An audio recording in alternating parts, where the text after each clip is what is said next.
Би нэгэн удаа Пенсильвания дэх Appalachian Trail-д явган аялал хийсэн юм. Би ганцаараа явсан бөгөөд ерөнхийдөө бол жаахан зугаацах гэж аялал гасан гэж хэлж болно. Тэр үед намрын сүүл үе байсан тул тэнд нэлээд цэрүүхэн бас явган аялал хийж буй хүмүүс нэг их харагдахгүй байлаа. Замдаа эсрэг зүрэг зөрөн өнгөрсөн хоёр хүнтэй л таарсан баг. Миний алхаж буй зам нэлээд шигүү ой дундуур байсан тул энэ гарцаагүй байгалийн үзэсгэлэн төгөлдөр нүд баясгасан аялал байв. Зам жижигхэн горхины хажуугаар байрлах тул ойр хавар усны намуухан урсгал, шуудын жиргэнээс өөр чимээ анир юуш байсангүй. Ийхүү хэсэг хугацаанд алхсныхаа дараагаар баг зэрэг сууж амрах хэрэгтэй болсон тул голын ойролцоо нэг том буул чулуу олж аваад суун хэсэг амс хийлээ.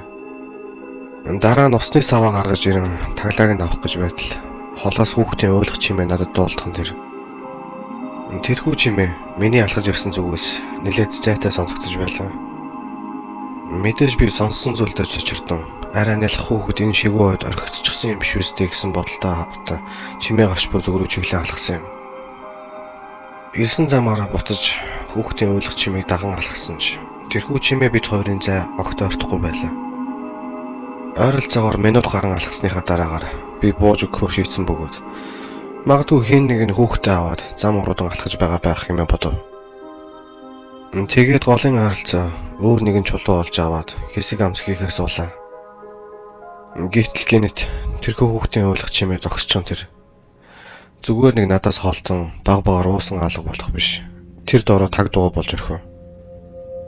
Би хэсэг гайхширсан ч олон зүйл бодлоггүй аялалдаа буцан анхаарахаа шийдээд ойр хавийн байгалийн үзэмжтэй зургуудыг камерынхаа дуранд болгон ойролцоогоор дахин 5 орчим минут тэрхүү газартаа суулаа. Гэтэл модод дундаас хүний хөлийн чимээ дуулж эхэлсэн бөгөөд би өөр нэгэн явган аялагч явж байгаа юм байна хэмээн таамаглаж байв.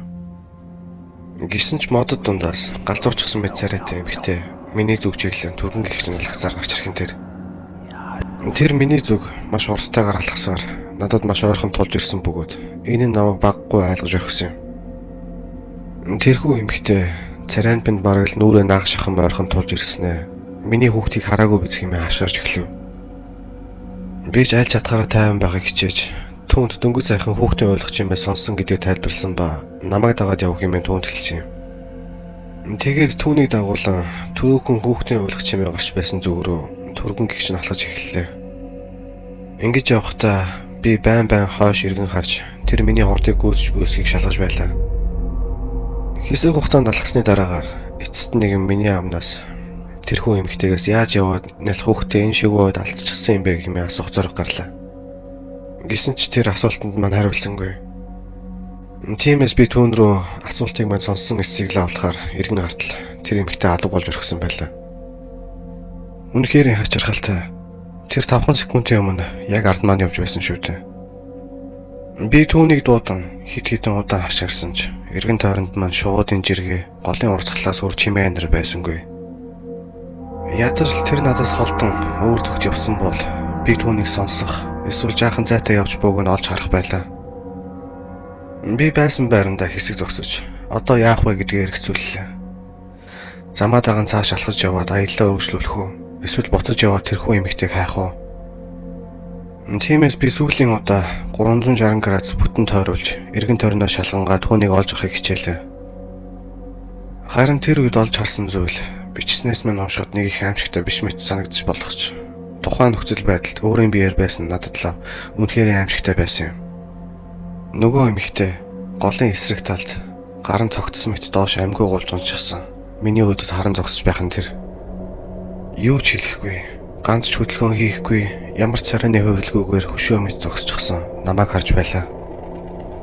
Би тэр доорол эндээс бушуухан харилж өгөх цаг нь болж хийнэ шийдээд ирсэн замаа даган хит урттай явснаасаа болж хөлийн булчингаа өвдтөл түргэн темптэйгээр алхаж байжлаа.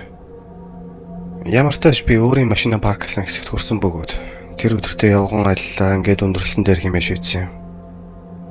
Сэтгэл санаа минь үнэхээр инхээр үүмэрчгээд байсан ба өөрийгөө галзуурч байгаа юм биш үстэй гэж хүртэл бодож үзлээ. Болоод өнгөрсөн бүхэн яг л нэгэн зэрэг бодит бос зүйлийг харсан мэт мэдрэмжийг давхцуулж орхисон юм. Энэхүү үйл явдлыг та бүхэнтэй хуваалцж буй шалтгаануудын маань нэг магадгүй өөр хин нэгэнд Appalachian Trail явган айл хийж байхдаа иймэрхүү хачин жигтэй айц зөрүүлэн зүйлтэй таарч байсан эсхийг давхар асуухгүй явдал байлаа.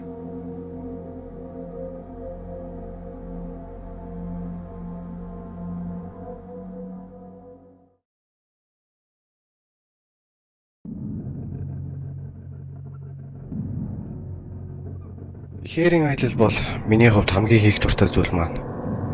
Нэг ясандаа миний цорын ганц хобби бөгөөд ялангуяа ганцаараа майхантай аялал хийх хамгийн их дуртай. Мэдээж би найзуудтайгаа үе үе хамтдаа хээрийн аялал хийдэгч ганцаархнаа хээр зилүүд газруудаар аялахад төрөх мэдрэмжүүдтэй харьцуулах аргагүй билээ. Өөрийн асаасан түүдгийн хажууд нар жаргах үед юм бодон суух. Мөн салхины эсхрээнээс өөр юу ч үгүй анир чимээгүүд ганцаараа ундах тэр мэдрэмжүүд хамгийн сайхан. Мэдээж ганцаараа хээр зилүүд газар байна гэдэг хаяа чамааг хөтөлчин айлгана. Шалтгаанууд нь ихэвчлэн зэрлэг амьтад байх бөгөөд шүүн дунд шар шувууны гаргах чимээ чүмэг зарцах мэтэл болж эсвэл майхан хүчин сонирхож яваа ямар нэг зэрлэг амьтан хөтөлчин цочоож өрхөн.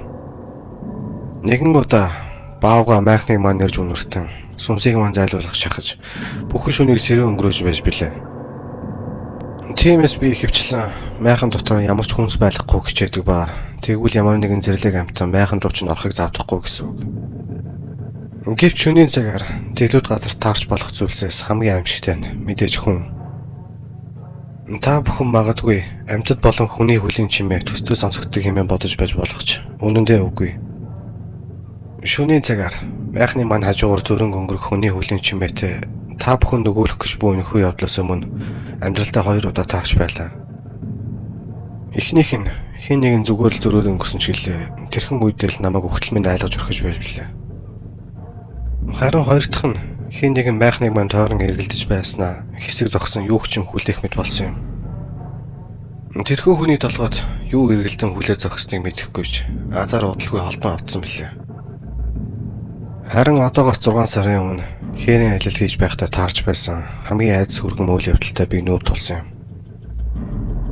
Тэр үед ойролцоогоор шөнийн 2 цаг болж байсан бөгөөд би унтаж амжаагүй хүнжил дотроо байгалийн чимээ чагнаа хөвтөж байтал гинэт хүний хөлийн чимээ майхны маань зүг чиглэн ирж буун сонсогдлоо.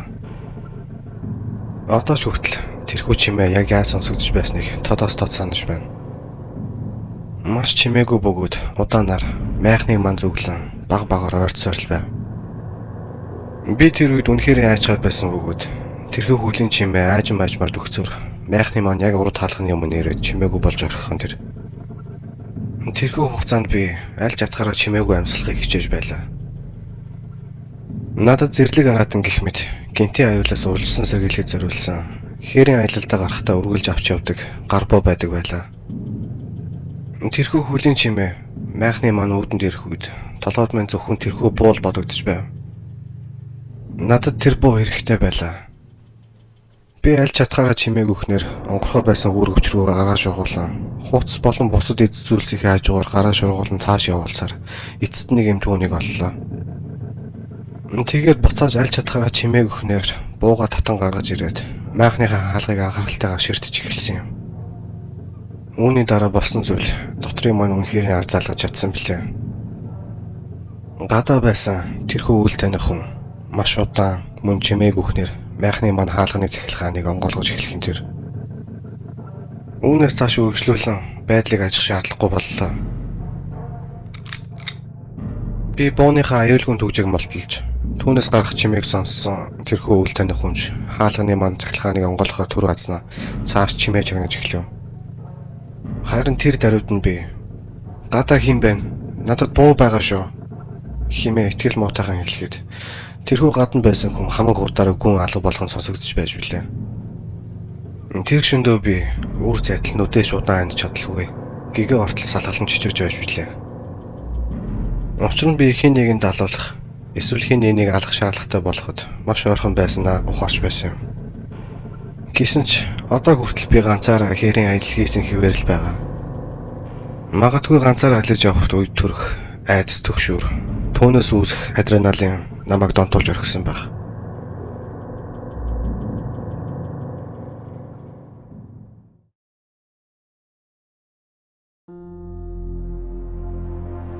Коллеж төгссөний дараагаар би удаан мөрөдөж явсан. Канадын онгон зэлүүд нутгуудаар ганцаараа аялах олон 7 хоногийн өөрөвчтэй аялалдаа гарсан юм. Түүхээ баг зэрэг урагшгүйлэх гэхэд би нэг л мэдгээд хамгийн ойрын тосгон руу автобусаар 3 цаг явж хүрэхээр ертөнцийн мухард ирчгээд байсан бөгөөд сүүлийн 7 хоногийн хугацаанд би өөрөөсөө гадна ганцхан л аялагчийг алсын зайнаас олж хараад байв. Би өөртөө хит хитэн нэг удаагийн камер хөдөлж авсан байсан ба энэхүү аялал маань дижитал камерууд тийм ч их дэлгэрээгүй байхад болсон явдал юм. Аяллаа турш би маш олон зураг авч байлаа. Гэртээ хараад тэднийг угаалгаж чад харж байтал байгалийн үзэсгэлэн буулгасан зургнууд дундаас миний өөрийн майхан дотроо мишоктойгоо унтаж буй 2 зураг дотроос нь гарч ирэх юм тэр. Түүнийг харсны дараагаар би үнэхээр гүн шокийн байдалд орж хэсэг хугацаанд сэтгэл зүйн эмчилгээнд хүртэл явах шаардлагатай болж байж билээ. Надад тэрхүү зургнуудыг хэн авсан байж болох талаар ямар ч таамаг алга байсан ба тэр цагаас хойш хизээш хээрийн аялал дахин гараагүй юм. Мөн би хаалга болон хөшиг онгорхоо байгаад хизээш унтч чаддгүй. Тэрхүү миний зургийг авсан хэн нэгэн одоос намайг харж байж магадгүй гэсэн байнгын айцтай болж очирсан юм.